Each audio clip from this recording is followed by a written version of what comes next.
27 ફેબ્રુઆરીથી ભારતીય કમાણી ગણવાનો 10 વર્ષ જૂનો નિયમ બદલાવા જઈ રહ્યો છે। શું છે આ નવો નિયમ અને તમારા ખિસ્સા પર તેની શું અસર પડશે? ચાલો માત્ર સમજીએ 2 મિનિટમાં।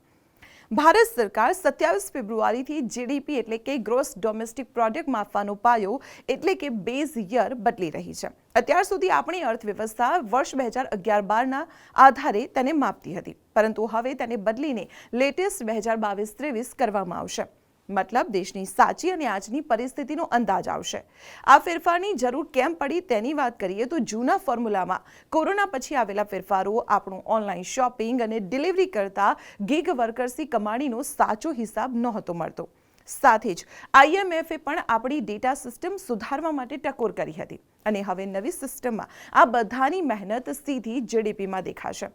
આ નિર્ણયથી કયા ફાયદા થશે તેની વાત કરીએ તો મેન્યુફેક્ચરિંગ સેક્ટરમાં કાચા માલ અને તૈયાર માલના ભાવનો સાચો તફાવત કાઢવા માટે ડબલ ડિફ્લેશન જેવી આધુનિક ટેકનિક વપરાશે।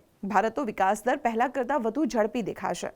સાચા આંકડાના આધારે રિઝર્વ બેંક ભવિષ્યમાં લોન અને વ્યાજના દરો નક્કી કરશે। ટૂંકમાં હવે દેશની અર્થવ્યવસ્થાનું એકદમ લેટેસ્ટ અને સચોટ ચિત્ર આપણી સામે આવશે। આર્થિક નીતિઓનો આ ઐતિહાસિક ફેરફાર તમને કેવો લાગ્યો કમેન્ટમાં જણાવો અને આવી જ મહત્વપૂર્ણ ઇન્ફોર્મેશન માટે આપ જોતા રહો સંદેશ ડિજિટલ।